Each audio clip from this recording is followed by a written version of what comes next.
Brady McIntyre, Joe, Monty Clark. Jay Wilson, DOE, program. Paul Mulder and Margaret. Robert And Boyd, Chairman Margaret, USC. Great. Oh, on the phone. Oh, on the phone? Kirsten Williams, Sean Scully. Crystal McDonald, She's our account manager. Great. yes, DCSCU, sorry. Great. Anyone else on the phone? Jesse Smith with the NMR team. Khalil Gopti with the NMR team. And Mike Frischman with the NMR team. All right. Thanks, everyone. Well, we don't currently have a quorum. We're about one short advisory board member. So we'll wait to approve the agenda. Are there any comments on the agenda before we? I think maybe we can just gather comments on the agenda in a minute and move later to approve them when we do have quorum.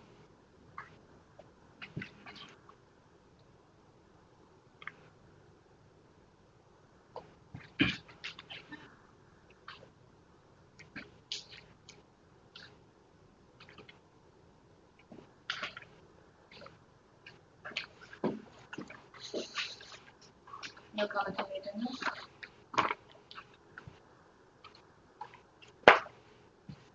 Wonderful. On the minutes, I had one comment. I think that we had agreed to do a subcommittee to discuss those lifetime energy savings on peak demand in order to feed into the July board meeting. I don't think that that's been organized at this point, so maybe just to add as an action for the next agenda that the board create a subcommittee.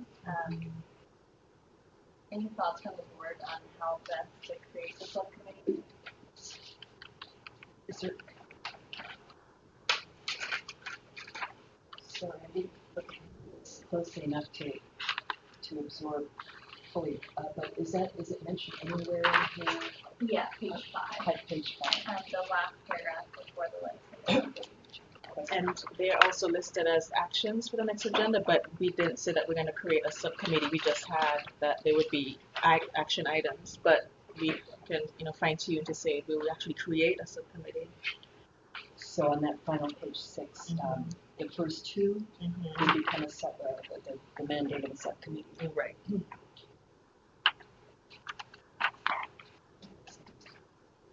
Yeah, and just because July is I'm happy to just circulate an email to the entire board and the volunteers that call up. Do we need to confirm that, or reaffirm or whatever that a subcommittee is equal? We approve the subcommittee. During this discussion, is that pretty much decided last? I'm not sure if legally there's. No, I think it was decided last time. It was decided last time, so we just need to modify the minutes then. Yes. To reflect that. Okay. Thank you. Put that on as other matters. Does that go to other matters? Or minutes? Well, we can add it to the agenda, or I'm happy to follow up with an email afterwards. Right. And what day is our meeting in July? And the second Tuesday, so that would be the 9th, yes. That's the regular scheduled meeting.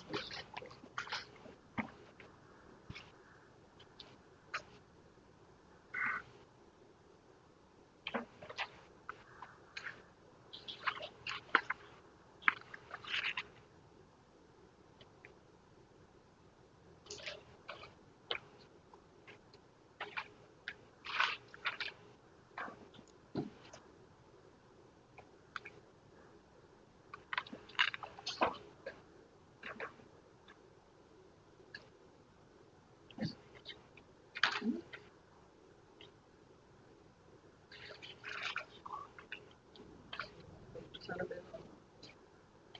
He's scared to kill switch. Sean still is here watching. Sean? He's on the phone. Oh, sorry. Sorry, Sean, that's right. Dr. Cooper said she was on. Right, but she hasn't as yet. She hasn't announced herself.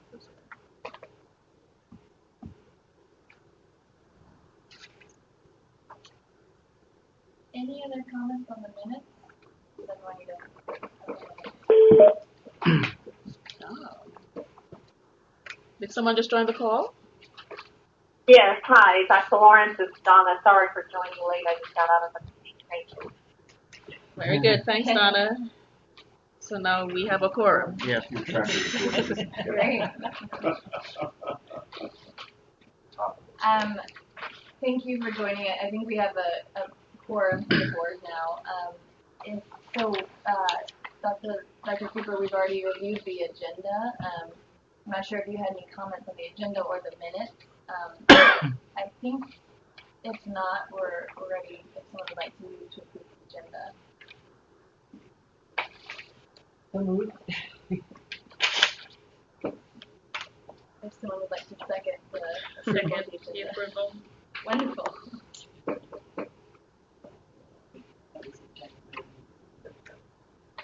Yep. Would someone like to move to approve the minutes as modified?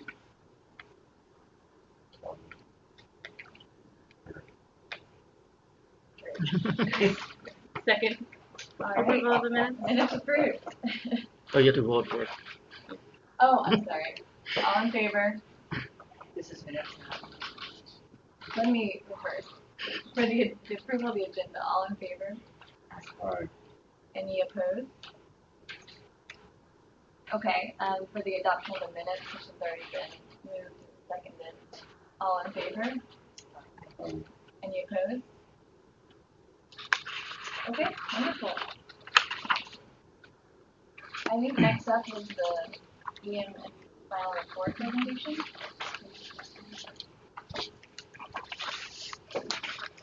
Yes, good morning, folks.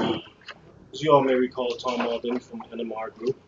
He's the lead evaluator for the team that conducted the evaluation of the DCSU FY18 programs and performance benchmarks. Great. Thank you for giving me the opportunity to speak in front of you today. While I'll be presenting, I do have a few colleagues on the phone. Jesse Smith from Demand Side Analytics is part of the NMR team.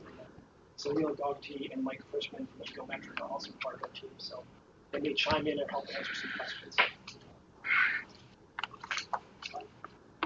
So the agenda for this presentation, we'll talk about the FY2018 evaluations, including our approach, a quick snapshot of the tracked FY2018 savings by DCSU, and then go into the results, including focusing, of course, on the performance benchmarks, tracking goals, and then cost effectiveness.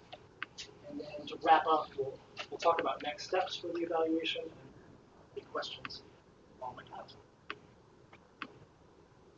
So the objectives for the evaluation were to verify the energy savings claimed by DCSEU, also to calculate cost effectiveness, essentially to calculate whether the benefits of the programs outweigh the costs. And then lastly, to assess the performance benchmarks that are established in the SU contract.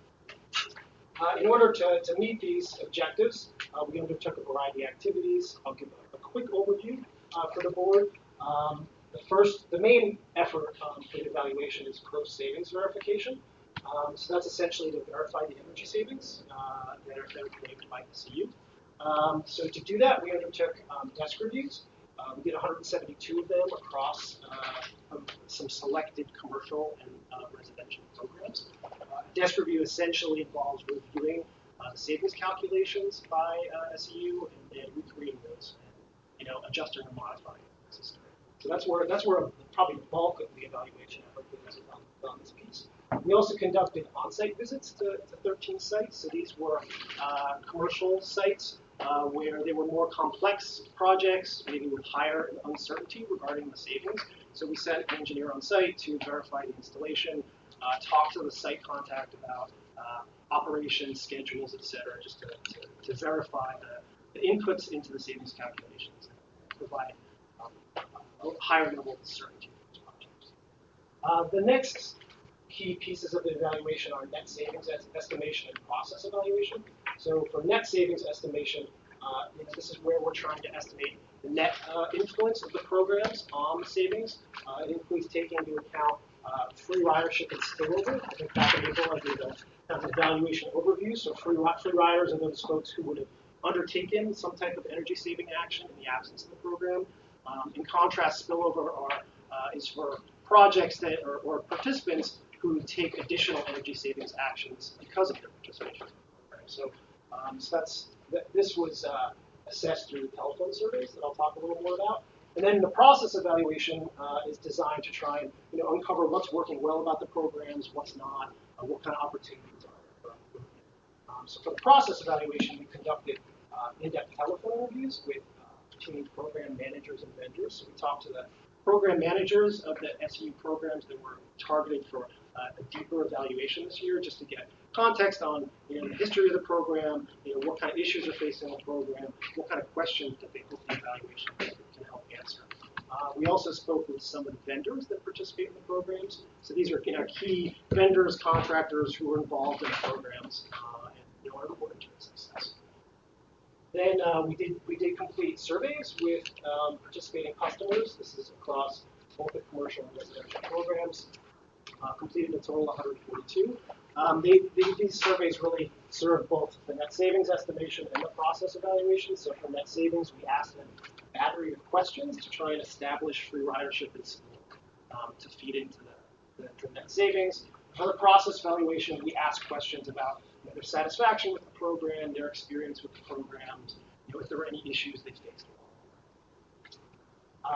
And then the last item is cost effectiveness analysis. So here we took a look at the cost of saved energy, and we also recreated the societal cost test calculation that were run by DCSU.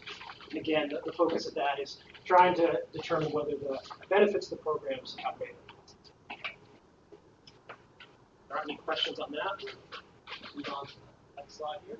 So again, this is just a quick overview of the tracked savings by DCSU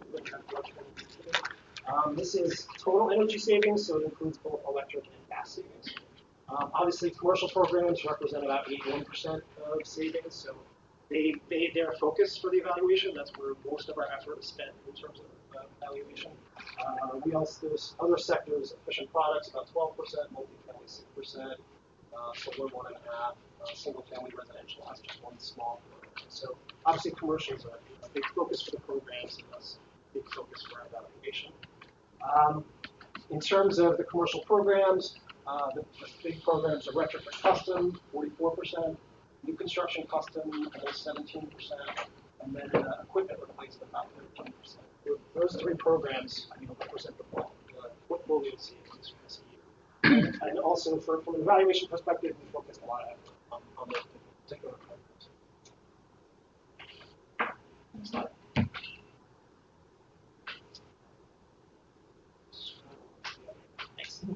So this chart here shows a summary of the performance benchmarks. There are three types of benchmarks. The first three here are, I kind of termed them annual cumulative targets because they're cumulative benchmarks, but they're assessed on an annual basis. These annual targets are assessed annually, essentially a new benchmark every year. And then there's the 5-year cumulative target, which is like the leverage based funds benchmark. So for these, so we've got the benchmarks listed here. The verified results is essentially what the evaluation came up with in terms of the achievement of these benchmarks.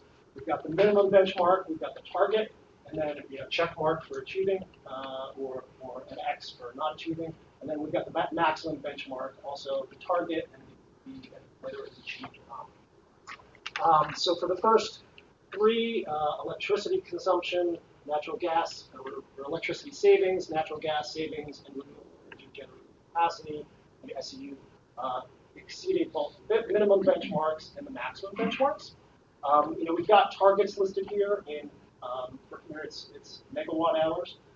The percentage values underneath essentially show from the DCSU contract this 121 756 figure represents about 1% of the think it's 2014 normalized DC consumption. So just to give a little context that, some of these figures are pretty large, and at least for a couple of them, they were based on percentage of overall consumption values from the contract. Sure. I just want to make sure I understand. So the percentage is the reduction from 2000, the reduction of electricity use from when to when? From based on 2014 weather normalized consumption in the district. So this figure, 121,756 represents 1.06% of 2014 use. So it's the amount reduced over 3 years of SU work? This is cumulative, so this is 2 years after. This is after the second. Sorry, it's 2 years, that's So right. this is 1.06, which is cumulative after the second. Okay. I think it would be, well, I'll save my comments on presentation till Sure. after. Great. I'm sorry if I missed this, but was there a proposed, the SEU proposed results that you had verified, and were those figures significantly decreased from what you verified? Right. So we get a download of the SU tracking database, which essentially includes, all the information for energy savings, gas savings, renewable generating capacity, and then that's essentially what those are that's the track savings that I showed in the earlier slide, claim savings, and so we do desk reviews on sites, interviews, surveys on a selected sampling of projects, and then we use that to kind of roll up come up with these verified results. Okay. I'm still confused. I realize I'm still confused about that percentage. Sure. In other words, 2014, I mean, I know there's something missing in my outlook, so I'll have to find it. But 2014 level was before the new contract. And we've had 2 years of new contract results, right? 2017 and 2018. Right. So what would that figure have been in 2017? What the percentage would have been?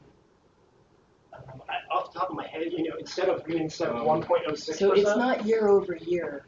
It's cumulative. It's These cumulative. are cumulative. These are all cumulative over, but they're assessed annually. I mean, it's a But they're- cumulative value, so it's over 2 years. But each year there's kind of a check-in on the benchmark assessment. It's cumulative with a baseline that's before the end of the prior contract.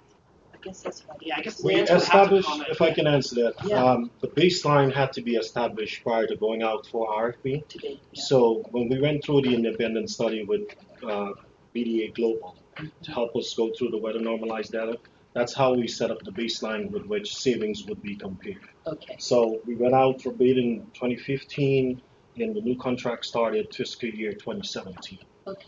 As you may recall, under the previous contract, that baseline was 2009 baseline, even though the contract didn't start until 2011. That was a year over year requirement, wasn't it, for 1%?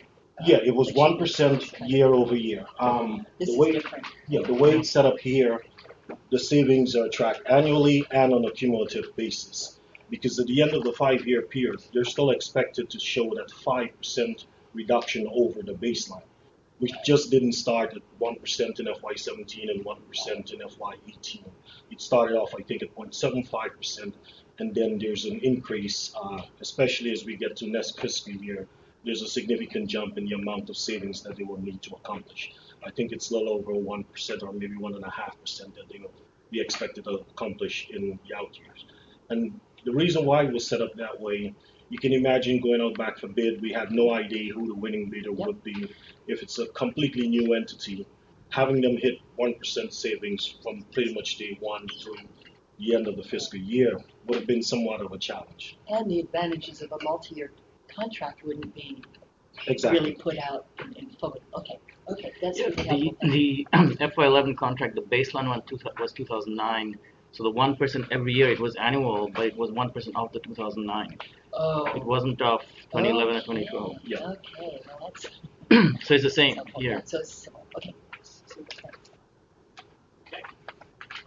So again, I think the first 3 benchmarks, SEU achieved both the minimum and the maximum. For the the annual target benchmarks.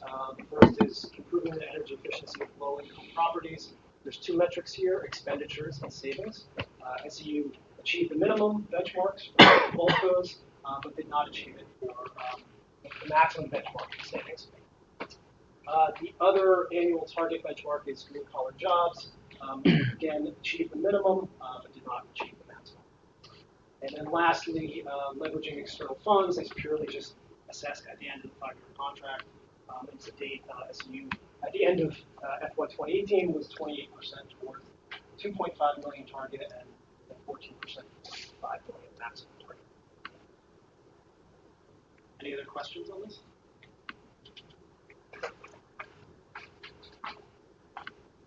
So this takes a look at the same information just on a percentage basis. Some of the numbers are large savings in that previous statement, so this normalizes it on a percentage basis.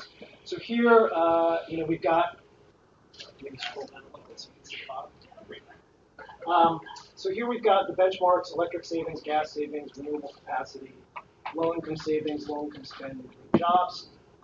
The green columns are percent of minimum target.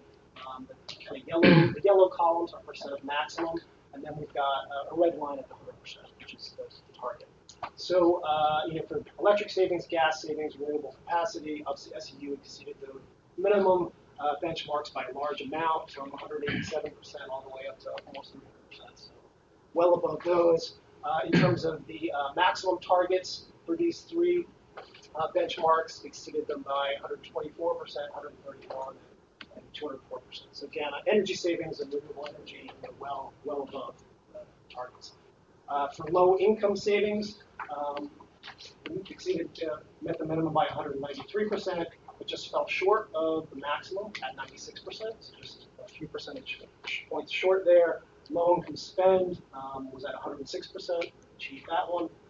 And for green jobs, exceeded the minimum at 131%, but again fell just shy of the maximum target at 98%. So these are the two benchmarks that fell short, and just by non-cumulative benchmarks, just FY 2018. Right. This is looking at the second year. Right. And these first three: electric savings, gas savings, renewable capacity, are cumulative. It's based on the first 2 years of progress. Low-income savings, low-income spend, and green jobs are, again, just annuals. This is just looking at annual targets.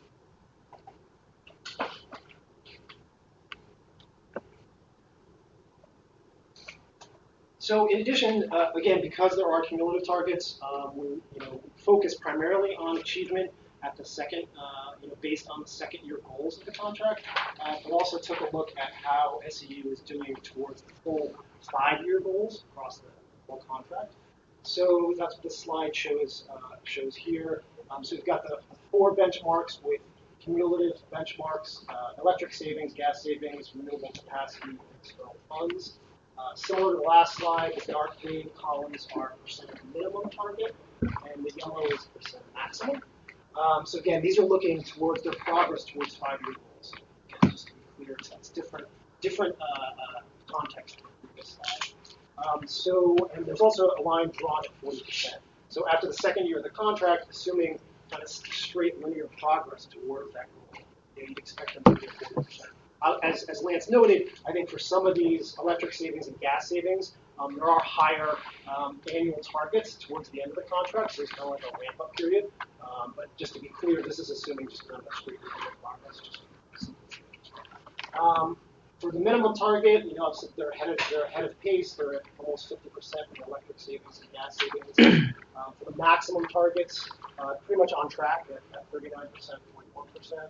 Again, renewable capacity, well ahead. They've almost achieved the 5-year target at 94%, and well ahead on the maximum target at 82%. And I think external funds is probably the one where maybe falling a little bit behind. They're at 28% of the minimum target and 14% of the maximum target. Again, this assumes a linear straight. Any questions?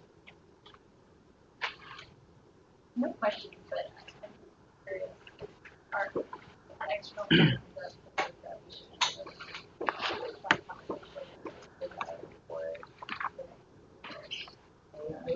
I'll give you my perspective of that. But I'm not saying yes or no. Purpose of this contract is to save energy, and we added in the idea of how about leveraging some funds. And Lance can speak more to how we came up with $5 million. I think we wanted them to leverage in, but it's more of a secondary goal than a primary goal. Even the, my opinion, even the hiring social goals, hiring local resident, secondary goal compared to the reason that this was created was to save energy in the district.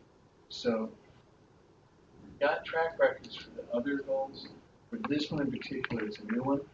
And Lance may want to say something more about how we came up with $5 million, but I think it is important to note that they are leveraging funds. Just, I don't know whether they're going to make the $5 million or not, and I don't know how critical that is. Well, two things. First, the leverage benchmark of itself is something that was recommended by the advisory board that the SC would be tasked with really bringing these dollars to bear to the table. And we set the mark at pretty much 5% of the budget year over year because these external funds are really funds outside of district government. So if the SU were to even receive a district grant from any one of our agencies, that still wouldn't count towards this one.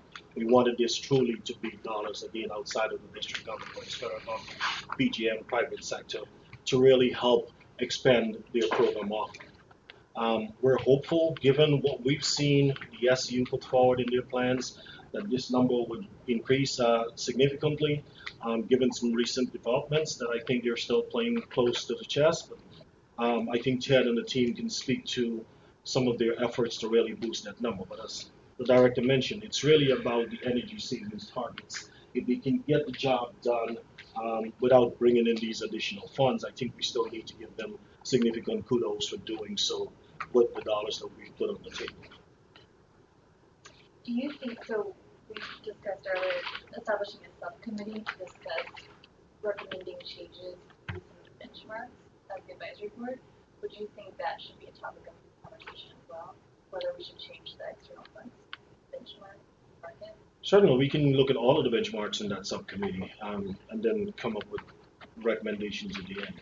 Yeah, I think benchmarks should be, without freaking out the SCU because they have a 5-year thing to get to, I think benchmarks should be reviewed by this group fairly regularly as the world changes, as technology changes, and as legislation, different things, the externals are continually changing. So I think that's a very good idea to look at those.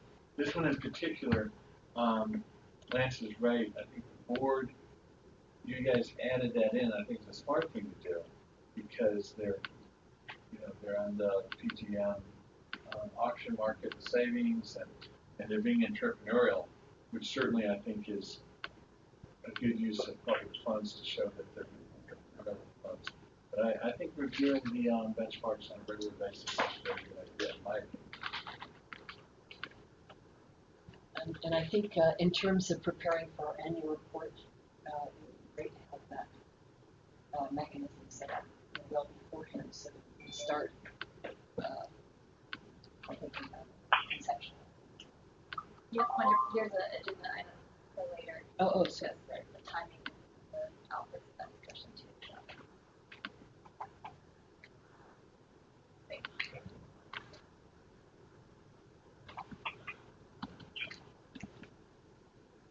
Okay, so of course there are a few tracking goals and as well as a few other metrics that we included in the performance benchmark report this year. The first tracking goal is peak demand savings. So in FY 2018, we verified 21,406 kilowatts. That represents just under 1% of peak demand usage in DC in 2018. And it's also significantly higher than the 12,000 or so that we verified in FY 2017. The other tracking goal is reducing growth in energy demand for large users. We verified 127 projects in FY 2018, which is also higher than what we found in FY 2017, which was The second, the table in the middle here shows the greenhouse gas emission reductions due to the SEU programs. So for both FY 2018 and FY 2017, we calculated equated CO2 equivalent emissions in metric tons. Estimated that about 53,000 metric tons were avoided in FY 2018, a little over 42,000 in FY 2017. As a percentage of DC emissions in 2016, they represented about 0.6-0.7% of emissions each year. And lastly, the board has requested in the past more information on lifetime energy savings. So we did calculate that and include a little information in the performance benchmarks report. Across both FY 2018 and FY 2017, we calculated over 2.6 million megawatt hours of lifetime electric savings, and then 37 million lifetime therms of gas savings.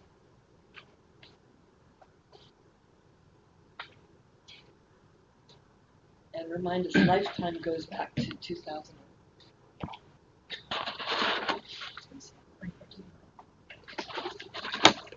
I'm not sure if I understand your question. Lifetime, life. So it would basically be for projects that occurred or were completed in FY 2018. What's the expected lifetime energy savings of those measures, those light bulbs, going forward for 5 years, 10 years, whatever the life of the measure is, 15, 20 years in some cases. So these are the numbers that we should focus on as we have a discussion about in the subcommittee about the lifetime savings, the benchmarks, and how they work together. Yes and no. Focusing on these numbers would not be very instructive in terms of how we would set a benchmark if we were to move to lifetime energy savings, because as Tom mentioned, what's in those numbers are really dependent on the type of measures that were installed by the SEU during FY18. As you know, if you do a light bulb, you might get 10 to 15 years worth of savings. You might do let's say a piece of equipment, whether it's a furnace replacement, and you might end up with 25 years of savings worth from that. So it really depends on the measure that you're going to incentivize.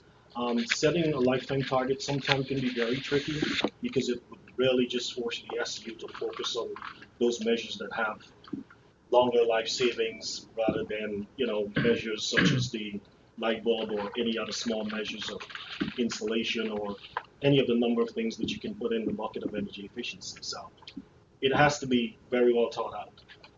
This is a good snapshot of what it meant for those 121,000 megawatt hours that we see on an annual basis. If we were to extrapolate that over the life of the measures that were done, then this would be the kind of savings that we would be looking at. It's just for our purposes in this contract, all we're concerned is that first year of savings. We want to know how much savings those measures are going to equal to at the end of the first 12 months of operation once they've been installed. Okay. That's where the performance-based assessment is done. Yeah. Yeah. Is there just a little bit more context? I think we discussed that you can calculate lifetime savings in different ways, and how you can define the lifetime of the investment is different. There's just a little bit more context we can provide on how these numbers were calculated. Right. Again, we built off the SEU tracking data to estimate these. They've got estimates of measured lifetimes, so essentially every measure is in there. You essentially take the first year energy savings, and multiply it by the lifetime, whether it's 5 years, 10 years, 15 years, 20 years. So that's a simple answer. In some cases, there may be, like for lighting, with the ISA 2020, I think the lighting cliff, coming in a couple of years, that reduces energy savings moving forward. So sometimes you have to take adjustments for future upgrades in energy codes. So those type of adjustments can be done for certain measures. But essentially, simplistically, it's just taking the first year energy savings and multiplying it by the number of years that we expect the savings will persist. That assumes that the, let's call it the appliance or the measure retains its level of efficiency, performance the whole time. Right.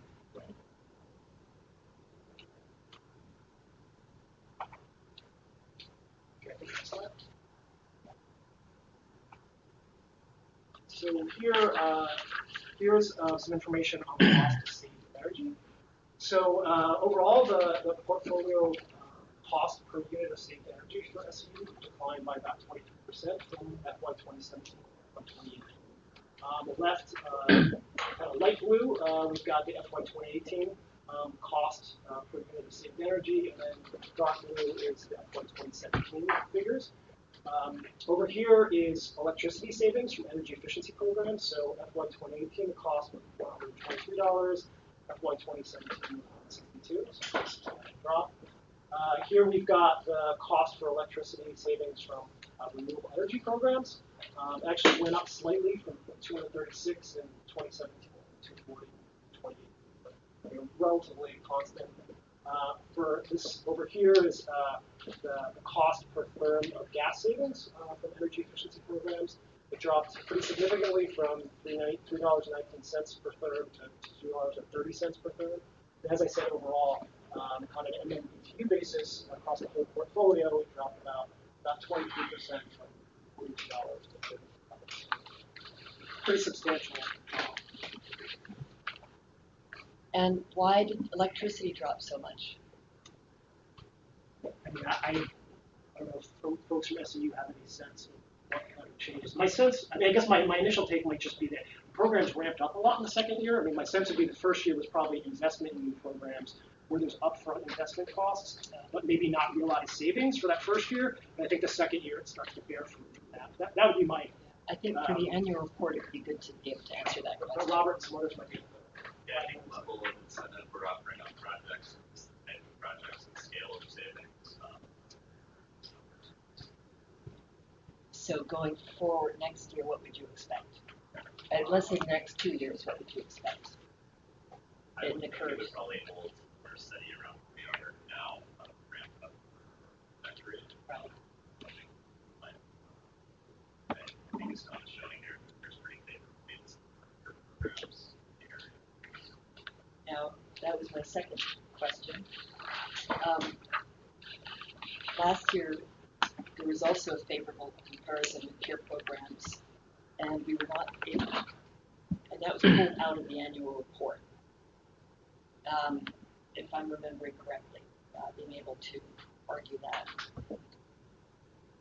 Is there any, Don, I know you're on the phone from PEPCO. I know you challenged in some way, and maybe I'm not remembering the outcome of the discussion, but I remember there was a challenge by PEPCO to this conclusion, and I'm wondering if PEPCO has the same challenge this year. I'm sorry, a challenge to which conclusion? That the DCSEU is delivering energy efficiency programs more cheaply than PICO and BG&E. Yes, I would have to look at the most recent data, and I haven't looked at it, but we had looked at the information and data that was submitted in that last year's report, and even in the information that was provided by the consultant, one of the things that was realistically noted and that needed to be brought forward, it was later in the document, is that you cannot realistically do an apples-to-apples comparison with these particular programs. You have to look at the demographics. You have to look at who is actually being served. You have to look at how long these programs have realistically been in existence. So there were numerous variables that contributed to variation. So we really challenged the methodology as well as just comparing them on an equal basis as it relates to the programs implemented in certain other jurisdictions. Now, yeah, thanks for that, Donna, and I'm not neither disagreeing or agreeing here, but utilities use comparisons, and you know, everybody will compare when it serves their purposes, and I say that, you know, as a general humankind thing and social behavior. So what would you say? I mean, I think, you know, I don't, okay, I've said my piece there. I just want to make sure, I think. And what I'll do, Nina, I'll just recirculate. We had done a certain degree of analysis regarding the programs, and I think I had submitted that to the board, I can just resubmit it to you, and I'll look at the most recent information that you're referencing, because I don't have that right in front of me at the moment as well. Yeah, and if you have any, if Exelon has any comparative information about how they deliver efficiency in other jurisdictions, if they use those comparisons themselves, it would be great to have that and how those are derived, because their jurisdictions are all different as well, and programs are different. Right, and I think, Thank you. yeah, I mean, I think in the report we do, so I think what we're talking about is this chart over here. It shows DCSU's costs for electricity savings are less than both PECO and Baltimore Gas and Electric, both this year and in past years. And in our report last year and this year, we do caveat that because different jurisdictions have different regulatory requirements. The PECO and PG&E programs are much larger, have larger funding streams, larger savings goals. They're both mid-Atlantic cities, but they serve not only a city but a surrounding suburbs. I mean, there's just firmographic, demographic, regulatory differences, but nonetheless, I think there's still some value in this comparison. I don't think it invalidates it. I would agree maybe that in our executive summary, maybe we need to pull up those caveats in the core report and just kind of highlight them a little bit earlier. So Good. Well, that sounds, we can certainly do that. sounds reasonable. Oh yeah, and I just mentioned, I think we're a little bit over time, so we can hold the rest of the questions. Yeah, I think I just have a few more stuff. Okay. Okay, cost effectiveness testing. So we recreated the societal cost testing that SU performs on its programs. It does reflect full benefits of the programs, as I think I talked about when I was down. It includes a variety of costs on the benefit side. It tries to reflect a variety of benefits as well: energy costs, capacity costs, water costs. There are a couple places for reduced risk and increased reliability and non-energy benefits where we use 5% adders. Essentially, these benefits are very difficult to quantify, and so conservative adders are essentially used to reflect those benefits. Also reflects the benefits of operation and maintenance savings, and then benefits from greenhouse gas emissions.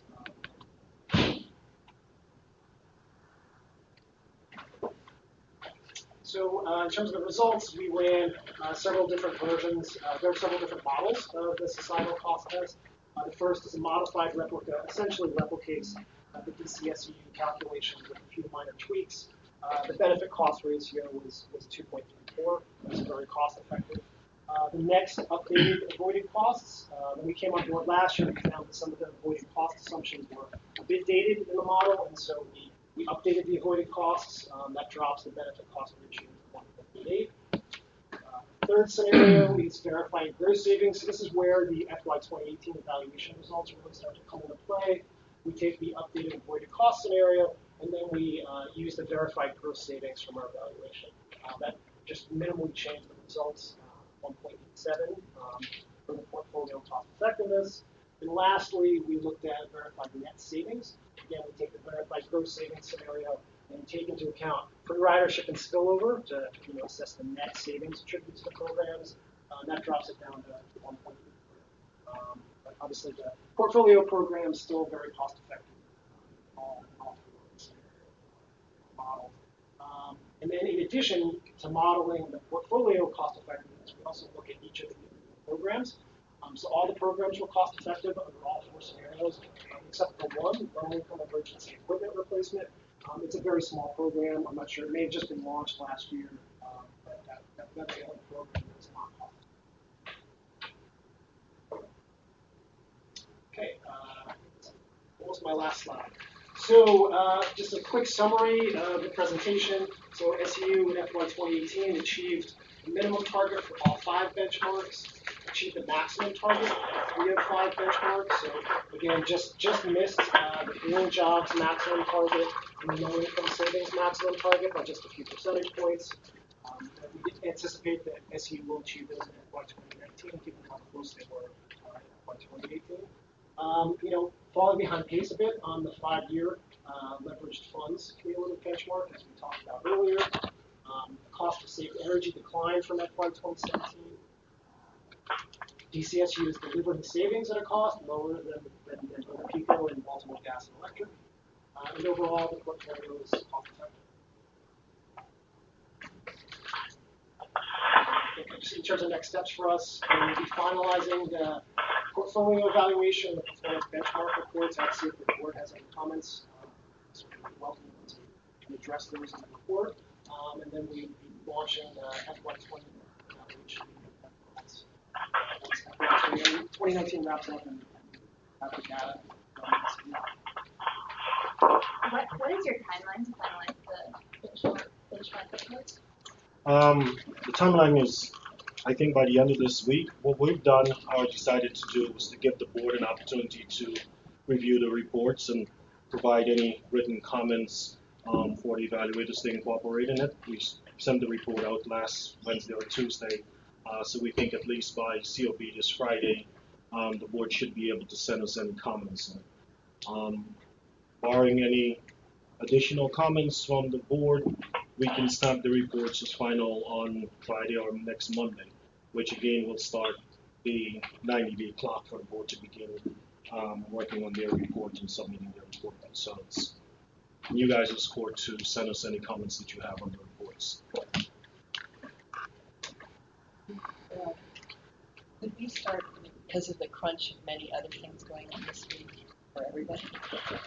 It might help if an email could be started regarding comments, just to, to tweak our calendars. Yeah. We could send. Would you like us to send that email reminder out to the board today? That would be great. Okay. That would be great, and then we can just, even if roughly respond and get something going down.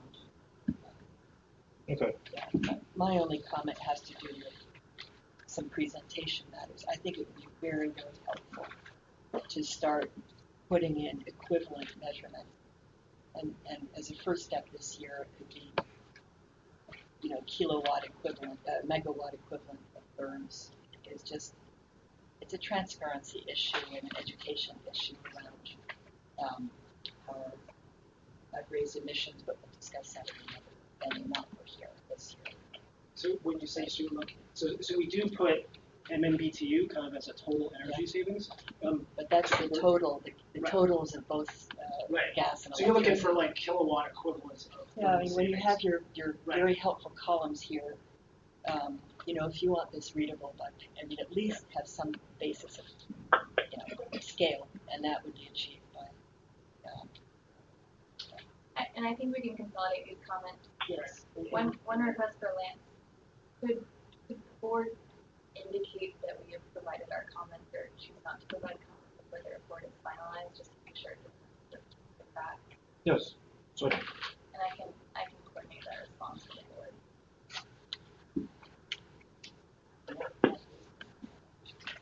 This is Sean Scully. I have a couple questions for Tom, if you got a second. Yeah, please go ahead. Oh, okay. On the cost of saved energy, is there any benchmarking done for the gas savings? Yeah, if we scroll back to that slide, we did include the cost of electricity savings and the cost of gas savings. Oh, I meant with other programs and other jurisdictions, like you have on the right side of that. Right. Okay, right. So we have not benchmarked against other gas savings programs, but we could look into that.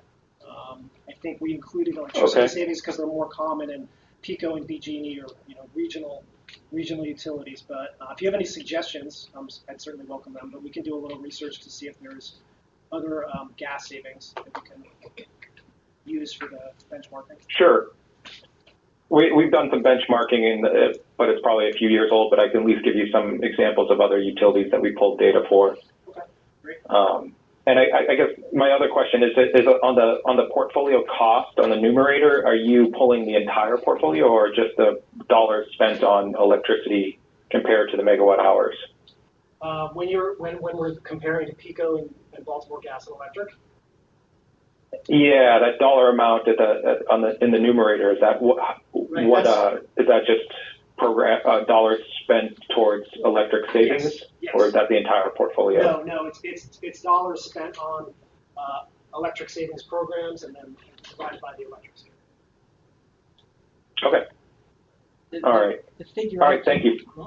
Figure I came up with megawatt equivalent for gas cost was $78.50 per megawatt equivalent on the gas side. So that kind of side by side comparison, informative. Yeah, we can certainly.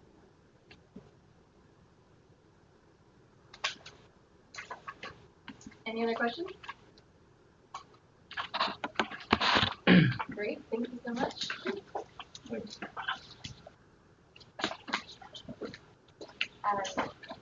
Nina, you're up on fuel savings.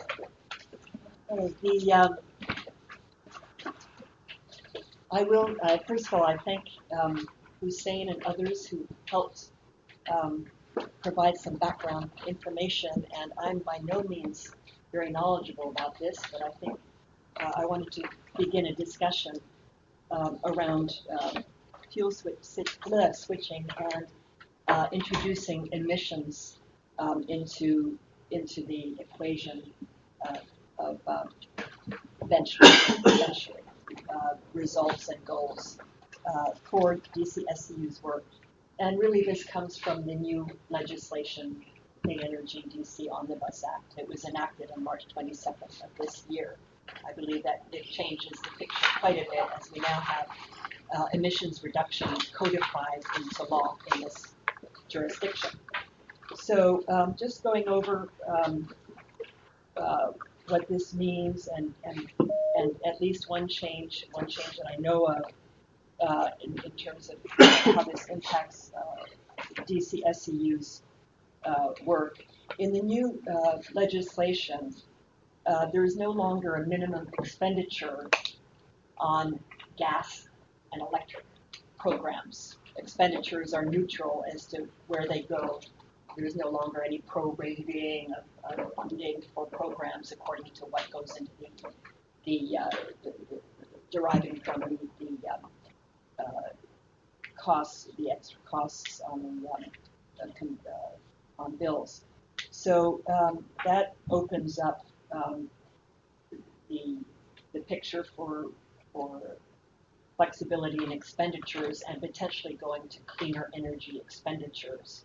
However, in the contract, as it is now for these 5 years, there are some limitations on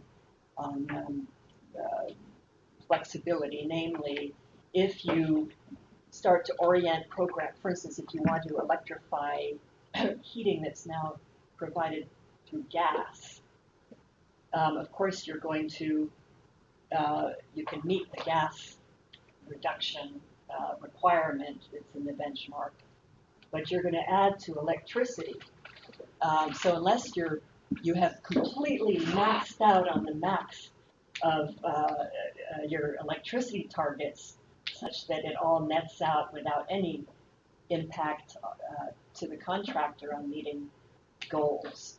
I don't know if I'm being clear here, and other people can put this more clearly, maybe Patty or others, Lance. You're going to have a net problem. Additionally, there's a question of so the concern here is more and more going for, rather than energy conservation, lowering emissions and meeting our targets for 2032, our DC targets for 2032, with emissions really as the paradigm. And I'm not there. This is a very complicated matter. It's a longitudinal matter.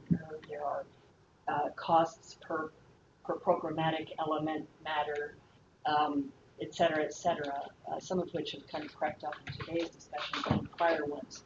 But I think it's very important that we start looking at the way we do things in light of the new legislation and our DC clean energy targets. I think all agencies will be doing this. I think we can help cut a pathway for how to do this. So I'm proposing that we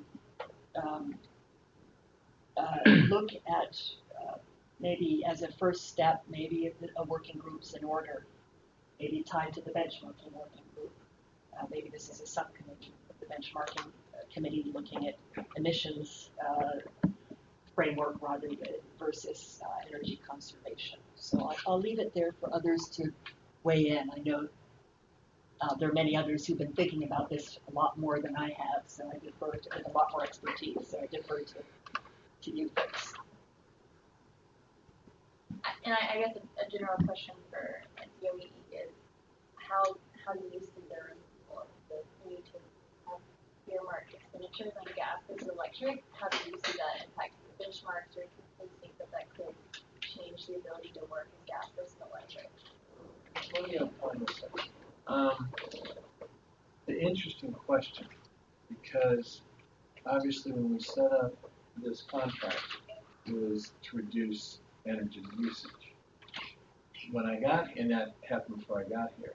When I got here, we had a choice to make on our energy comprehensive plan that jurisdictions do, and I chose to make the goal benchmark of the energy plan greenhouse gas emissions reduction rather than reduction in energy, and so did New York City.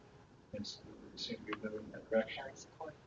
So the question, the complexity is around, even with the Clean Energy DC Omnibus bill, is that we're putting performance measures on buildings, on how much energy they use.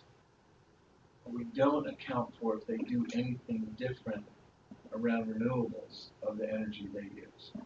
It's a one-size-fits-all on renewable portfolio standard to get to 100% renewable. But say a building that, let's say for some strange reason that that the AGU building was using higher amounts of energy than other buildings, but if the large portion of it is renewable and on-site renewable and non-greenhouse gas emitting, that's a different thing. But I don't think we account for that nuance. I'd ask Ted or anyone else in the audience what they think about that. I don't know if that potentially is a bigger area for us to have a study done from an outside group to see how to deal with that. But I think on the short term, I think it should be parked somewhere. Parking it with the task force benchmark may make sense. And the bigger picture for the next tweak, if there needs to be one, for the Clean Energy DC Omnibus Bill Act, that's something that we may need to take back and look at. And I don't know who is looking at that in terms of folks, but it's an interesting question for the city, not just for this contract. And cleaning up our electricity, of course, is a huge part of the equation.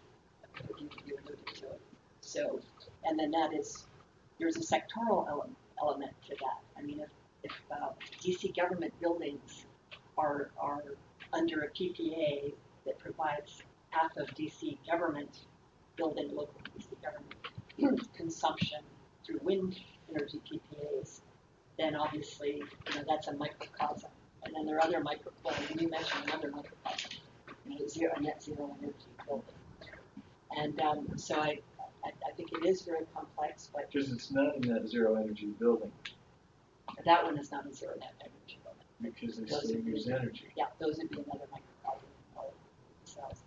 But any feedback, Jay or Lance, anybody on? Well, one thing I would like to add is that the issue of fuel switching have come up several times in the past. It's something that we've discussed with the SEU, and we have plans in the works to actively look at ways in which we can modify this contract to facilitate some amount of fuel switching, because Nina and both the director are correct. That's where the district is moving for more long-term carbon goals.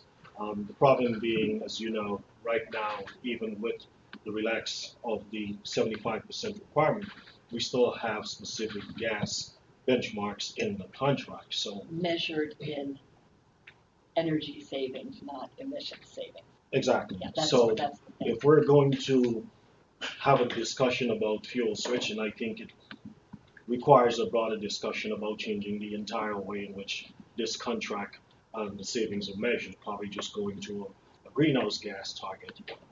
But that is something that I would recommend that we do at the option period once we get through where we are right now, because we're Or at the tail end not. of the third year. Or not.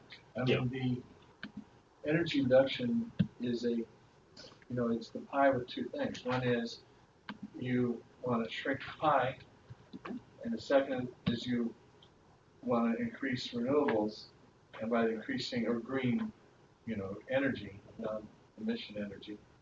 And one way you increase that portion is by shrinking the pie and then eliminating the high emissions ones because it makes the other ones larger. So it may or not, it's something that I think we need to look at, but it may be important to keep the SNU really targeted on energy reduction. I don't know. I mean, I don't know either, but I think we need Because to. I appreciate what you're saying, because the city still has energy reduction goals as well. It needs I to. mean, to say the city is targeted 50% energy reduction by 2032, and the DCSEU is probably the strongest tool in the closet right now that the city is using to meet those energy reduction goals. With the 1% or so a year target. And then you have other tools coming online, like the Green Bank. Well, etc. they were building performance. Exactly, that's another one. Good performance art. Yes, So, that's right. and then, the emissions discussion, there's emissions at site, but then there are also emissions that are associated with electricity as well. They just don't have it here in Columbia. So, but that wind, the generating stations are out west. And this is Donna.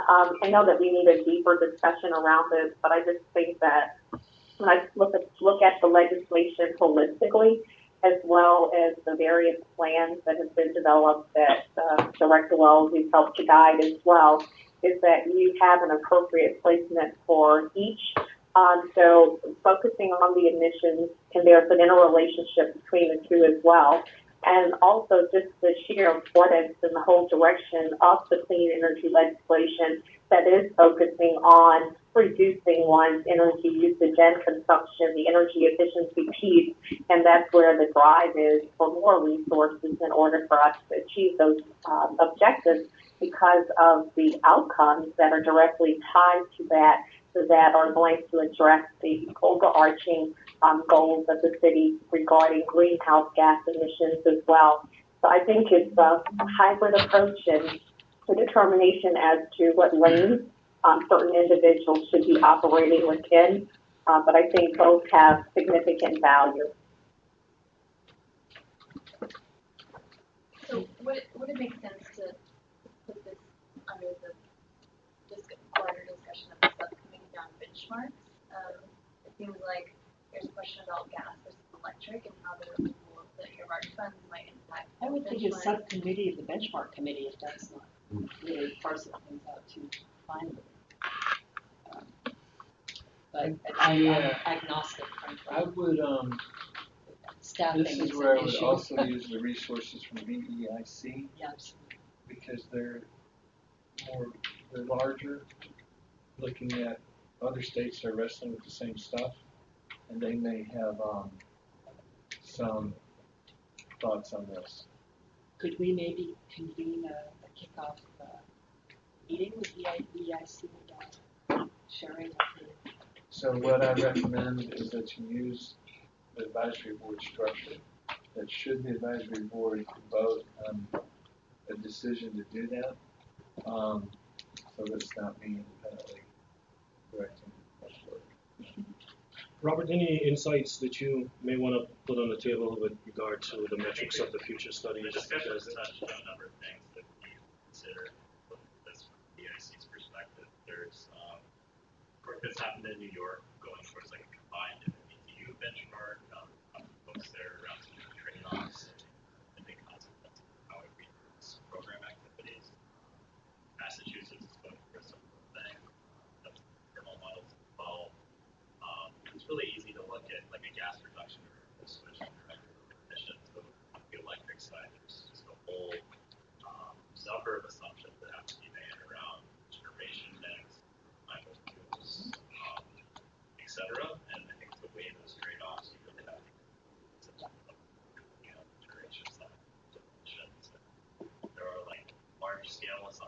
saying that 1 hour so much greenhouse gas emissions.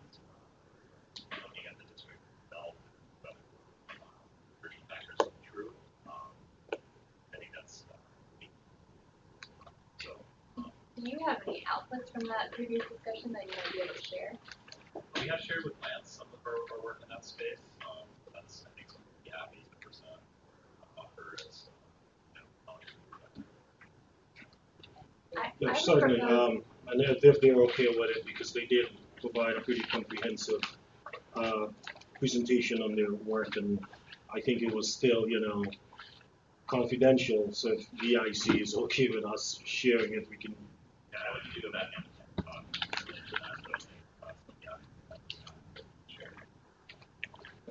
Great, and I would propose, being on the board, that people's time seems very limited. I think it would be probably more feasible to incorporate this question as part of the subcommittee, but I'm open to any other comments. And staff time also is a major consideration here, so I'm honored that. No, I agree. I think time is obviously restricted, so validating it is the same discussion.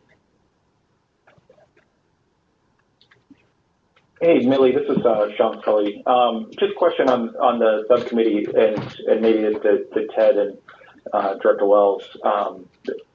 As I couldn't hear the person fully who was speaking before, but this gets like a pretty complicated and technical assessment. Are there money set aside to support this subgroup? Because I would say that most of us are not going to be experts on all matters of fuel switching. I have, background in this, but I know that even my capabilities aren't there to deliver what would be probably a pretty technical assessment of how this is going to work in terms of cost and fuel mix and all that forecasting. Sean?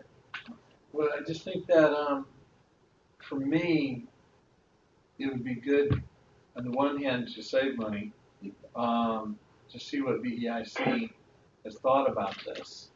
But then second, on a broader scale, it could be that our Urban Sustainability Administration, who does studies on this stuff, depending on, it's very complex. Depending on what we get from this, we may direct our Urban Sustainability Administration to, in conjunction, obviously, with our Energy Administration, to take a deeper look at this. But I'm not sure yet. Okay. All right. Well, I guess we'll see from the. Yeah. Go ahead. Sorry, go ahead. No, go ahead. I was just not hearing all of the conversations well. So could someone just kind of provide a synopsis of exactly what we're proposing to look at and to achieve, and just kind of the goalposts, because I may be missing some things in the middle. I know I hear fuel switching and some other concepts, the emissions piece, the energy efficiency. So just wanting to understand it. I think mainly the question is, what's the benchmark? Currently, the benchmark, the primary one is reducing energy use, and then we have sub-benchmarks around that. When we built out the Clean Energy DC plan, we made the benchmark reducing greenhouse gas emissions. And so I think Nina's pushing us a little bit to think about how does that fit. Is there, does anything around the benchmarks need to be tweaked? Or in my opinion, you start with, or is it just fine, and we're addressing it through the renewable portfolio standard change? I don't know. I mean, we do have kind of a hybrid approach to this. So I think looking at how other states are wrestling with this and what VEIC can bring is maybe one of the first cuts for us before we launch a study. Thank you there. So, Dr. Cooper, my understanding of the full scope of the subcommittee would be a discussion of lifetime energy savings and how that might fit into the benchmark, a discussion of emissions versus energy reduction and how the current legislation has changed that perspective and how we might need to reflect that in the benchmark. And then also a discussion of peak demand. And so my understanding is that the output would be, and I think we're planning to discuss this a little bit later in the meeting, the output would be kind of a summary of the discussion and some recommendations from the advisory board.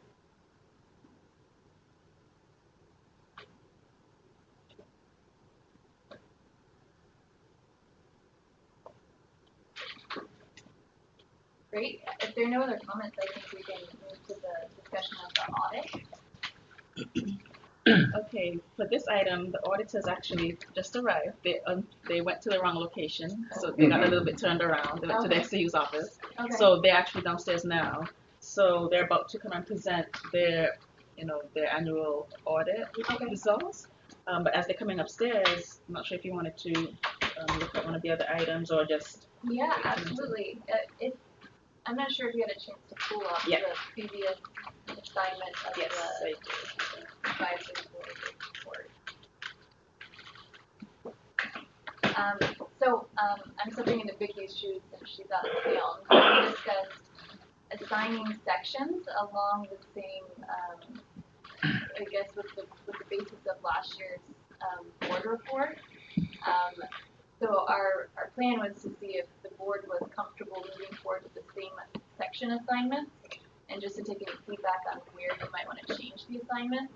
And then after this meeting, circulating a summary of that and just being able to have that plan in place so that once the EMV report is finalized and our timeline is triggered, that we'll sort of be able to hit the ground running with our annual report.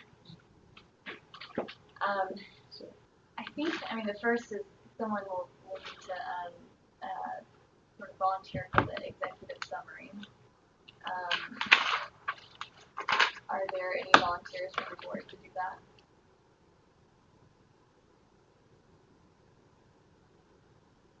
No, I volunteered Vicky. That's true. Yeah, I think maybe just where the assignments were. Okay. Right here. Okay, well, I'll discuss it with you. Probably either her or myself can take on the executive summary.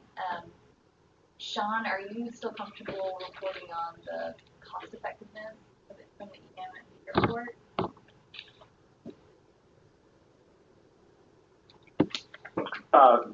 Millie, could you repeat that? Yeah, sorry, and I just realized that everyone on the phone can't see what we're looking at, but we're just looking at the assignments from the board report last year and just confirming that we can move forward with the same general structure and assignment. Maybe since the rest of the board can't see this document, I'll circulate what we had from last year and just confirm over email that the board is comfortable with their assignment. The second part of the discussion was, I think we discussed last year, so we do have a discretionary budget for the advisory board of, I think, $9,800. And we wanted to have a discussion of whether we thought it would be worth hiring a technical writer to bring the advisory board report together and also just, copy edit, stylistic edits. I think that's been a challenge in the past for the advisory board, especially given the tight timeline. So just seeing if the advisory board, I'm not sure if we have an estimated cost, but we have discussed as long as it's under $10,000, it should have the time to secure a technical writer if that's something that the advisory board is interested in. We think it'd be helpful considering all the other working groups and other things that the board members have. If we can get our things submit it within 30 days, I think that would be helpful. The technical writer has the additional 60. Just my opinion. How was the funding previously spent? Is there something that was reserved for previously? My understanding is we didn't spend anything last year, so it's not a budget I joined the board that we've ever tapped into. But I think maybe one or two people attended a conference somewhere last year, but that was minimal amount just to go to a conference. But usually it's largely untapped each year before its allocation. I think those things are definitely helpful, especially if there's a time crunch. Would a logical next step be to just sort of get quotes and then maybe in the following board meeting or maybe even over email, vote to move forward with given the final price of the technical writer? Or would Right, it make more because- sense to vote now and move forward and maybe set a cap or I'm not sure. Right, I think having a vote now would authorize us to move forward with this whole process because we would need to develop a scope of work, just the high level items that you're looking for in terms of the competencies of a technical writer. So we need to get some input from the board on what exactly the skills or credentials that you may be looking for. And then we would work through our contracting officer. Since this is a very small purchase, we could just get quotes and then through the procurement system get a purchase order in place. Make the motion. I move that the board move forward with hiring a technical writer to assist us with the drafting of our annual report, not to exceed $5,000. All in favor? Aye. Any opposed? Great. Okay.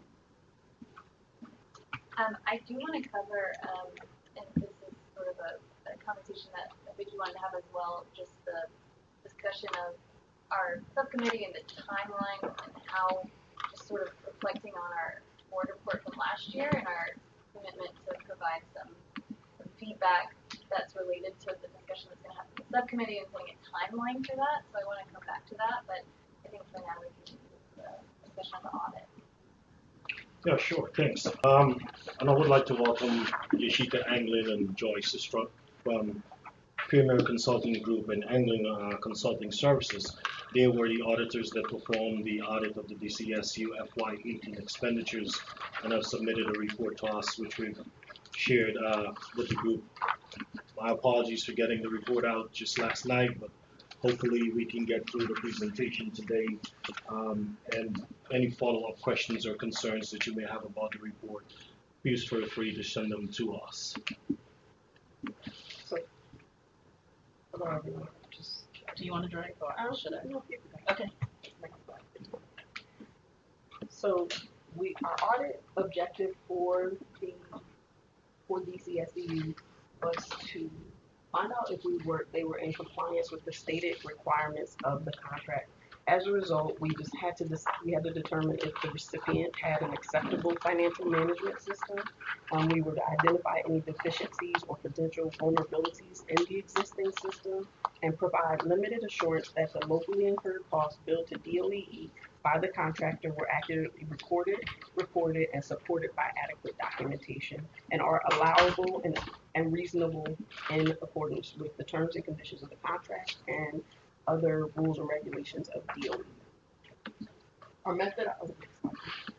methodology was that we were to obtain an understanding of the contract between DOEE and the DSEU/VEIC. So we interviewed DOEE as well as DCSEU personnel about their audit policies and procedures to identify any material weaknesses and their causes. We audited internal controls related to the accounting system of the DCSEU. We tested expenditures and balances reported to DOEE. We audited and we tested a sample of the subcontracts awarded. We audited applicable documents and compliance requirements specified in the contract, and we performed tests to determine if there were any significant or material compliance violations. We discussed with the project and the financial management staff the weaknesses identified and the solutions that have been put in place to overcome the weaknesses or other issues that may have been identified during our procedures. We inspected source documentation for the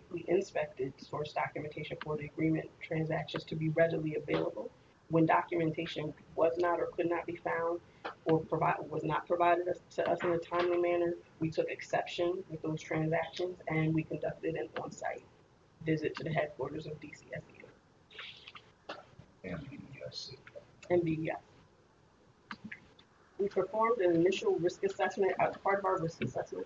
We performed an initial risk assessment of the contractor based on the information available to us and based on discussions with the DOEE and DSEU personnel. Based on that assessment, areas of concerns to us were the general and administrative expenses, procurement and disbursements, financial management and accounting records, the CBE requirements. We checked to make sure that they're being met and that spending was consistent with the electricity and gas standards required by the contract. As a result of our financial review, we determined that the general and administrative expenses met the related contract requirements. We determined that the green jobs and the rate of pay, that there was an exception that was noted, which we'll get into when we get to the findings section. The annual expenditures on natural gas and electricity related programs, we determined that the contractor met the ratio of total gas and electricity, met the minimum compliance requirement with the contract. The ownership and materials, data, and products per the contract was met, that DCSEU met the contract requirement. That small local disadvantaged business enterprises development and assistance, that there was an exception that was noted as a result of the testing. Subcontractors review. We noted that there were no exceptions as a result of our testing. Project-related incentive payments, there were no exceptions. Eligible costs, there was an exception that was noted as a result of the testing. Low-income spending, there were no exceptions that were noted. REDF, solar for all spending, there was an exception that was noted for that as a result of the spending. And overall, the financial results, we found that DOEE adjusted spending for FY18 was $19,500,841, and that the estimated performance incentive to be paid out is $818,560. So that moves us to the findings. The first finding was for DCSEU, that they invoiced for more incentive payment than what they earned because of the green jobs.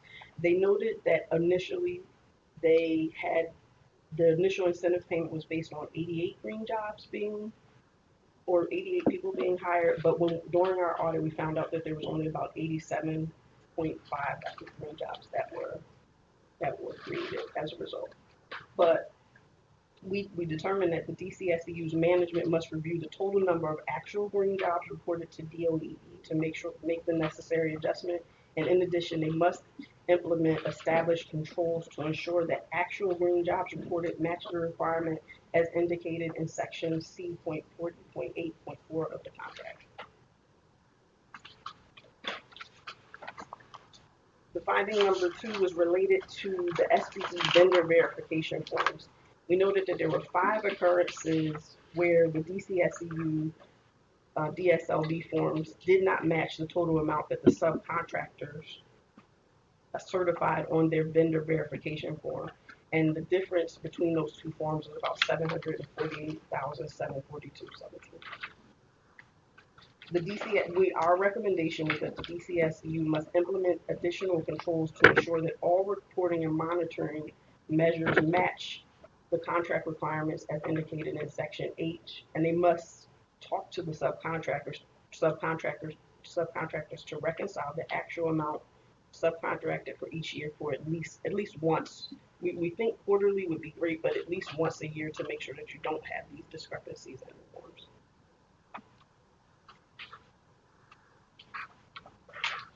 Finding number 3 was in regards to travel costs. We noted that there were 2 occurrences totaling $1,343.11 where DCSEU billed DOEE for travel expenses above the GSA per diem amount. However, DOEE, we're only questioning $162 because when the bill came to DOEE, they actually identified the difference in the cost, and so the only remaining amount is $162.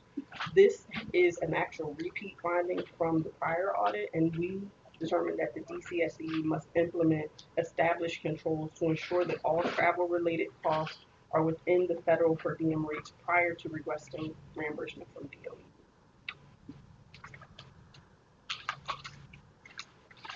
The finding number 4 is for the lack of support for a legal costs. We noted that on one occurrence for a legal expense of $2,509.76, there was a legal cost charged to Solar for All. And when we were during our field work, when we went to the DCSEU/BEIC office in Vermont, they were unable to produce the document to support this amount. And so our recommendation is that the DCSEU management must ensure that all payment requests include appropriate invoice and supporting documentation support. And in addition, they must ensure that costs charged against the contract are in compliance with the provisions of 2 CFR. And that is all of this one would be in the duplicate. So I apologize for that. So that is all that we have for the presentation. Are there any questions related to the report or the findings? Let me ask, first, our legal counsel, Sam, is there anything that you flagged that is substantial concern? Well, the one discrepancy was with the CBE spend, and I don't know yet what the explanation is for that $750,000 difference. Maybe Lance, you know. I can explain, and also reference to the report, the DCSU management response. The CBE forms, there's a quarterly vendor verification form that each subcontractor is required to fill out and submit to DSLBD. The DCSU is charged with collecting that and send a report to DSLBD. On that form, it has a section where you fill in the amount received for the quarter and amount received for the entire year.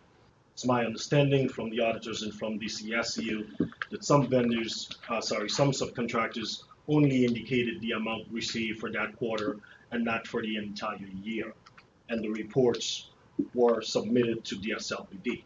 Of course, the total target that the DCSU claimed, they reviewed the reports with DSLBD. They were okay with the errors on the vendor verification form. The DCSU is trying to correct that. From the audit standpoint, I think they produced their journal ledgers to show that these payments were indeed made to the subcontractors. So it was an instance of them simply not completing the forms correctly that were submitted to DSLBD. Sure. So, yeah, like I said, the portion of the form they have the full information, so they just repeated the quarterly amount of the form, but we have source documentation to show that actually what we paid them met the requirement. Additionally, we received revised forms from the subcontractor showing, agreeing with the numbers that we have. We have files now that show forms, sent the forms back out and recertified to show that we have the amounts that we reported to the LBT. We actually met with Deanna Herman, the LBT representative, and sat down, went through the forms, and then actually showed her the source documentation to confirm the amount that we reported to DSL. Is there a process where you cure these issues? There's an official audit, or how does that work in practice? So what happens is once the audit is final, the management has a chance to explain their issue, and then when you do the next audit, that's one of the first things that you check to make sure that it's been cured. But you don't revise the report as is. And as these are, you produce the management? Yes. Yes. The responses are in the actual report. Oh, okay. So in the audit report, below each of the findings, you will see DCSU management's response to each of the findings and recommendations from the auditors. And so we actually changed our practice too, in terms of when we get the forms back from the subcontractors, if the form is incorrect, we're going to actually correct it at the time that we receive it, even though we know we have the source documentation showing how much back we get. But the same forms back out at that time, we provide.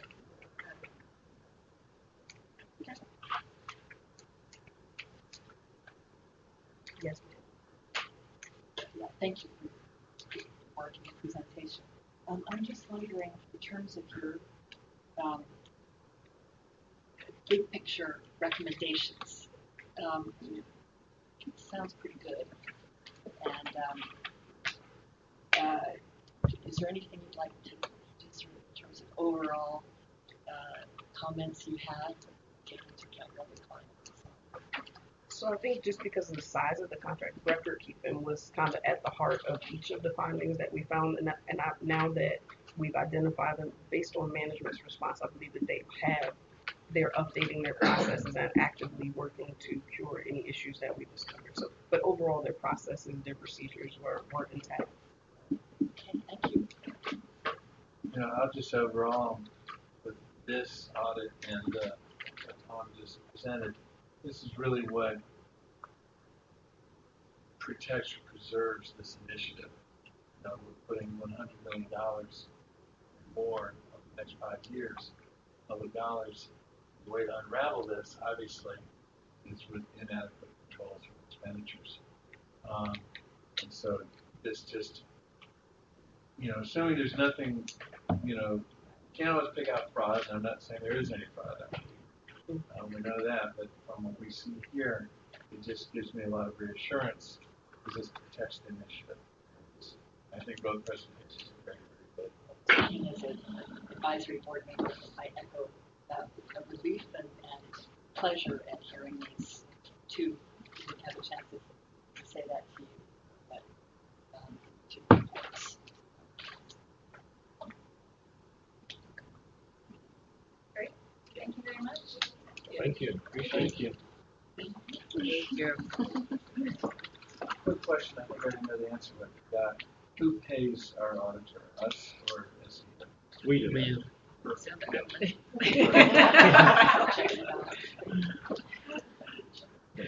that always the case? Yeah, it's always Yeah. the case, and The it's admin. we go through our open procurement, it goes out for bid every year. Perfect. I just like to comment, I hear what I thought that thorough auditor report. This really helps. And that's the thing that really helps, as you said, to make sure integrity. Thank you, Maris.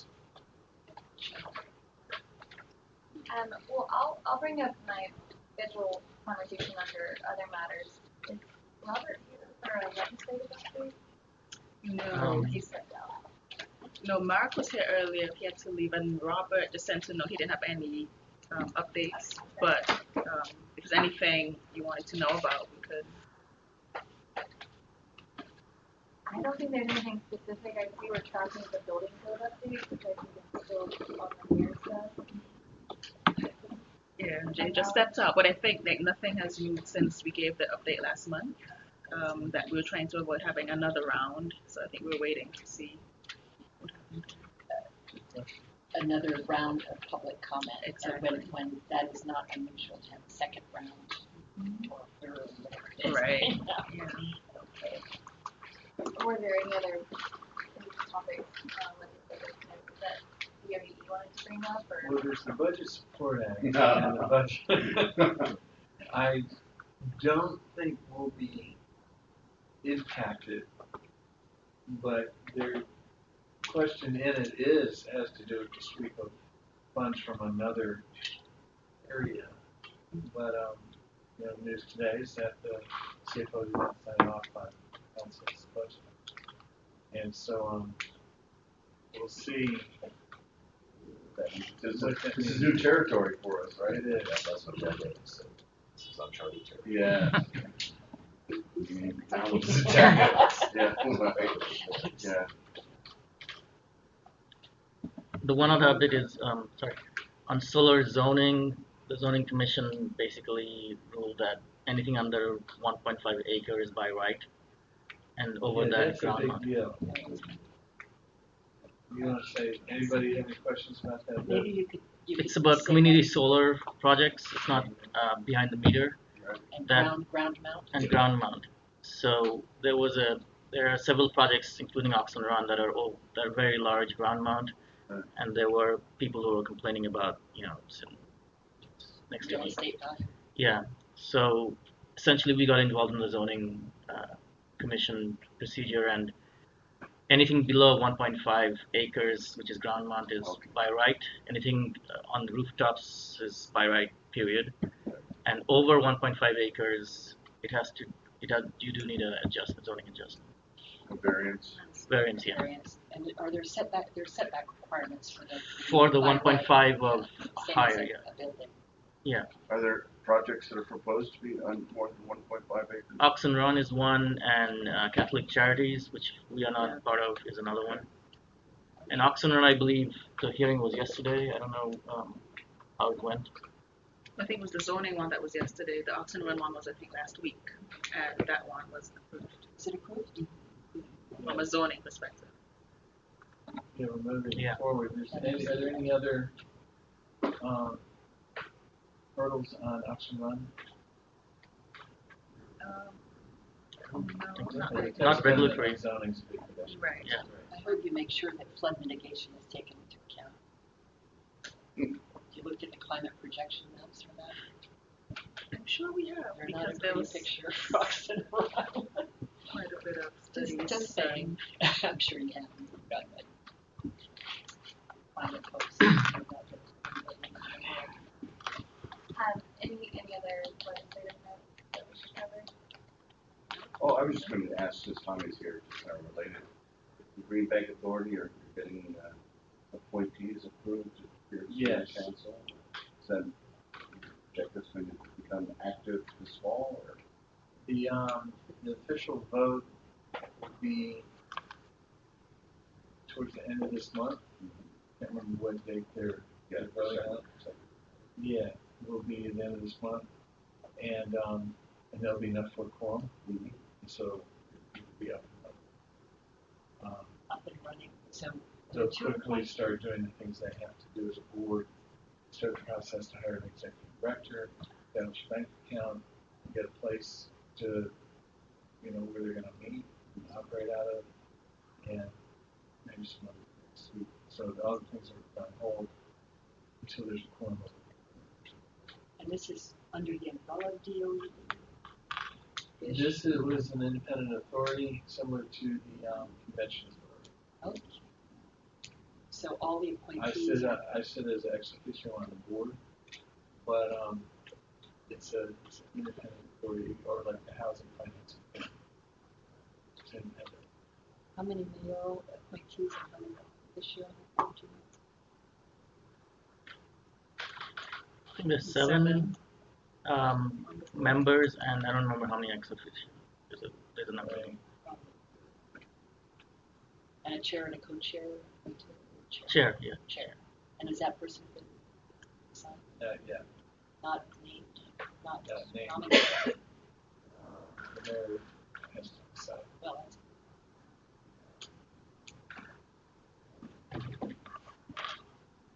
Great. Lance, would you mind giving us the update of the June 4th working group? Certainly. We've included in the folder the agenda from last week's meeting, just to give folks a sense of what was discussed during that meeting. For those of you in the room who are not familiar, the advisory board, DOE, and the DCSU have put together a little subcommittee, or if you want to call it a working group, to really take a look at some of the requirements of the Omnibus Act and to prepare for engagement with the utilities. So we've started a bi-weekly meeting process where we'll go through a number of important actions and research needed to help us formalize the type of energy savings metrics or cost effectiveness tests, or even down to the type of programs that we would recommend to the working group and then to PSC that the utility should be allowed to run. So last week we had a very good discussion about a number of important issues. We're scheduled to meet again next Wednesday from 1 to 3 p.m. here at DOE.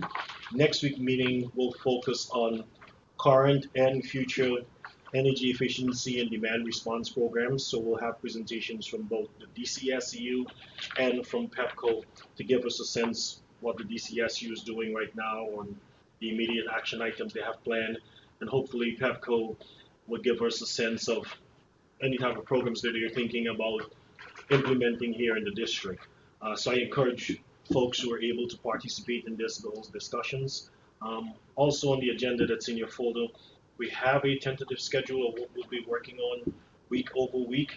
Some of this would require us really getting into the weeds to really understand the type of energy savings metrics or cost effectiveness test that we'll recommend, but it would be a collaborative effort among the group, and we certainly appreciate the efforts of BIC, the DCSU, and advisory board members to help us, form a cohesive set of recommendations that we can put forward to the working group that the commission hopefully will start beginning in October.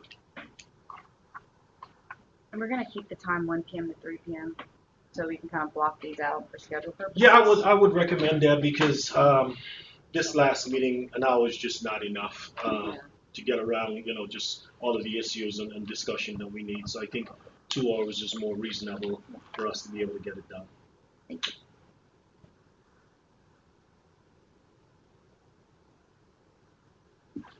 Great, thank you. That might be a good segue into a discussion. Please, I don't know if you have the annual report from last year. Yes. Yeah. Before you go there, Yeah. Madam Chair, I know we're not talking about solar in this meeting. We discussed it the last one, but I wanted to particularly thank Hussein and Lance for their expeditious and thorough review of a lot of these solar contracts that have become really over the last month or so. It will really enable us to lift up the Solar for All program. Signed another one just yesterday, so I just wanted to publicly thank them for the great work they've been doing. These are very, very complicated contracts. You guys have done an excellent job. We should start with question. No, not at all. And I don't know if the board has adequately included the benchmark here. So.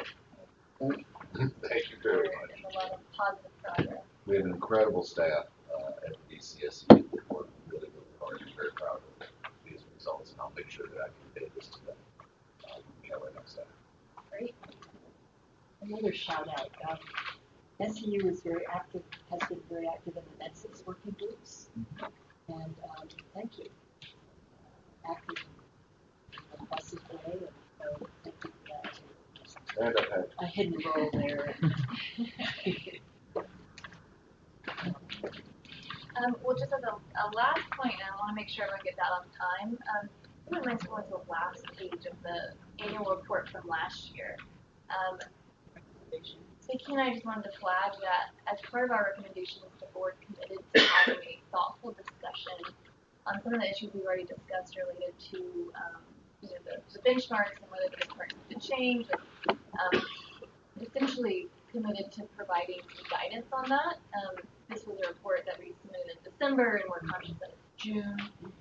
And we also recognize that these types of recommendations may also influence the working group that Lance just reported on, and just also the PSC process itself. So as an output, we wanted to just make sure we're all aligned on where this conversation is happening, what the output will be of that conversation, and what the timeline will be to make sure that we're appropriately influencing the other conversations that are going on related to these issues. So I guess as an initial point of discussion, so the PSC discussion is targeted to begin October 1st, or thereabouts? Well, tentatively, we are planning on issuing an order probably in late September, possibly not, subject to check with the attorneys. I've been talking with about this item for a couple of weeks. We technically may be required to wait until after October 1 to issue it. But we intend to have an order on the streets providing some guidance as to where we're going, formulation of the work, dates for first meetings, and so on, as soon as possible after October 1. Okay, and so your working group won't be in after October 1? Correct. Okay. So a few things. We had targeted July for an output of the discussion of energy, basically of the subcommittee. Right. So it seems like that might be overly ambitious if the subcommittee hasn't formed and we haven't met at this point. So I'm not sure what's reasonable for the board to commit to in terms of fulfilling this commitment to have a thoughtful discussion and providing output to that, but also hopefully targeting October 1st or November 1st for those recommendations. So I'm happy to form the subcommittee and aim to have a first meeting in the next month. But I think it's probably reasonable to think we might need to meet maybe 3 times before we would have something concrete to report to the board. Given summer travel schedules. Exactly. That makes a lot of sense. Right. And so if we target to meet 3 times before the end of August, so maybe once a month, probably with timelines would probably be reasonable, and given that there's probably going to be some research done between. Would it make sense for the board to fulfill this commitment to have a discussion on the issues by the 1st of October and have those recommendations that could also be incorporated into the advisory board report? And are there any other timeline issues that we should have in mind while we make this target? Actually, October is when a whole bunch of stuff is supposed to like be kicking off or whatever. Well, do we agree that it would be useful for us to have this discussion before the PSC working group, so that the advisory board's thoughts and sort of suggestions for the direction that SMU can I can give you my personal opinion. I can't speak necessarily on that. Because I haven't talked really about this with my SMU. The more that you can get done in advance, the better. Because you're going to find a very short timeline. Once October 1 rolls around and the first meeting is scheduled. The experience we've had with NEDSIS is that it appears to take longer than one always expects it will.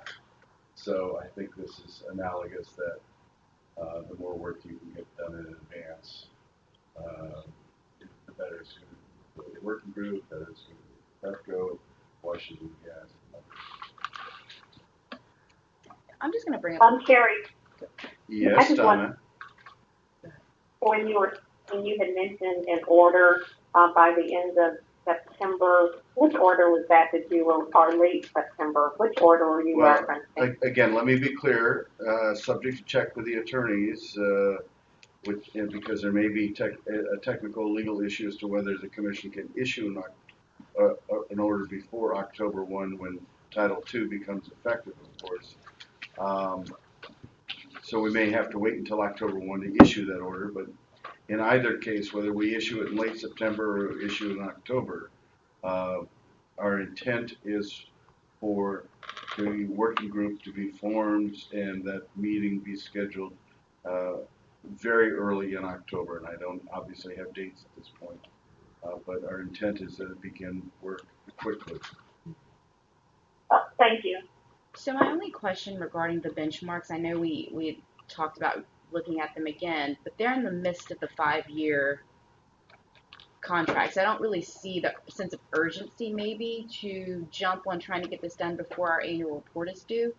I think maybe it could be something that's ongoing or in tandem with the working group that's going to be proposed, because I think that it's kind of not the rush that we think we need to do it in at the time period, considering they have 2 more years on their present contract that they're in right now.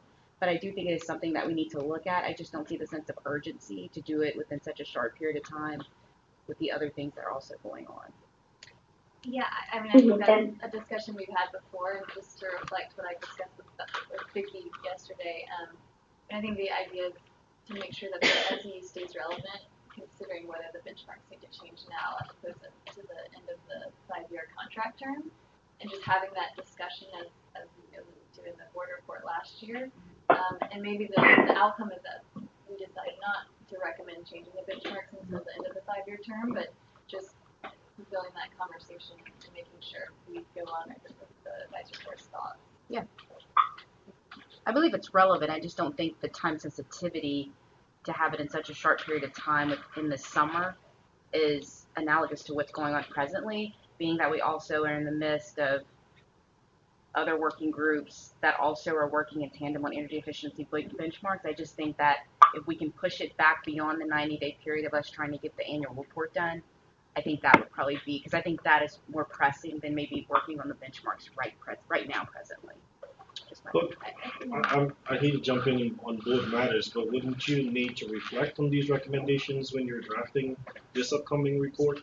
Because this is FY17 recommendations. One would think that the FY18 report would at least reference what was done as it relates to your recommendations. So that might require some type of discussion so that you can at least address this in the next report. Yeah, I think a discussion, but I'm saying the 3 meetings, I don't know if we're gonna be able to hit the 3 meetings. I hate to hold it up and not be able to meet that, is what I'm saying. Because we're already in the midst of June. Yeah. As somebody who's traveling in summer, I'm sympathetic to what was being said, but I do think there is urgency to address these matters seriously for the annual report with no predetermined outcome in mind.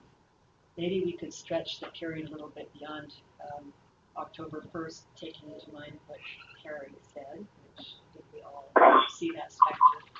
But so maybe I don't know which is the biggest travel time, which is the biggest sort of problem month this summer, whether it's July or August. I can commit to having these be phone-based meetings and have some sort of video sharing so we can accomplish that would be what we great. do. But I do think there's urgency. It's a hidden urgency, maybe. It's something that can so easily be put off every time. The comment about keeping SCU relevant and Lance's should be and the omnibus side. And so there are 2 motivating factors. One is so that we can, reflect in our this year's report that we fulfilled the recommendations from last year. And the second is to make sure any of those recommendations, if they might impact the PSC working group, that they are made in time to. There's an important educational piece that we discussed before that hopefully the agency and district pushes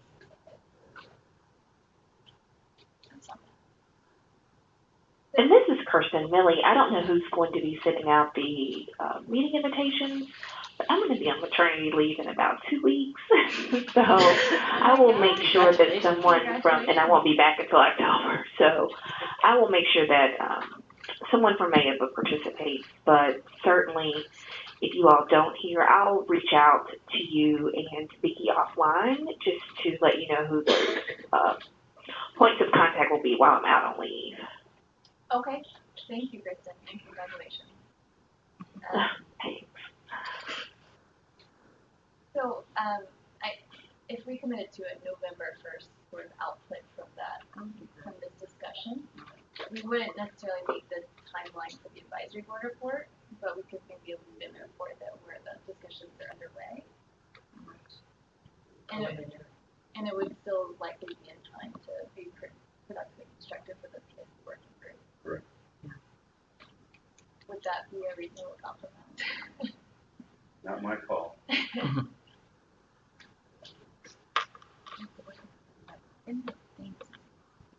have to look. I'll look back at the thing because I think I'll get back with me because we had some pre-discussions in the other energy efficiency working group about how we think that timeline's going to go. But Carrie, of course, I'll talk to Nathan and Craig to ask them.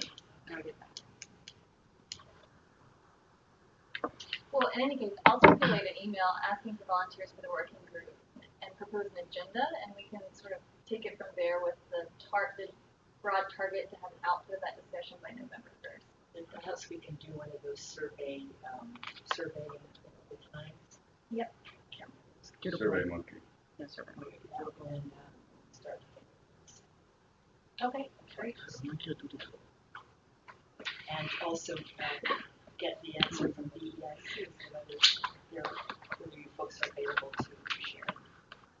And if there's somebody you recommend also from Massachusetts who's been going through this whole thing, maybe that would be helpful as well. Great, and I think we're right at time, so I think that was so the follow-up actions. One is to get the session convened and have a meeting on the schedule. 2 is to collaborate amongst the board to get any comments on the EMP report before we finalize that and start our advisory board annual report clock. And the third is to follow with the EIC on getting the materials related to the gas electric discussion that we had earlier. Since we're just about ready to adjourn, let me make a final plug. Those of you, I can't believe anybody is not aware of this, but on Thursday evening, the commission will be holding its town hall meeting for the MedSys report, which I'm sure all of you have read, of course, or at least the executive summary, which was filed with the commission on May 31st and is available, of course, on our website. We have a nice banner that's on top of the website, so you just click on it if you haven't already done so. So we will be looking forward to all of your participation in one form or another. It's at 6 o'clock on Thursday night. So, there you go. And even though the pre-registration deadline is over,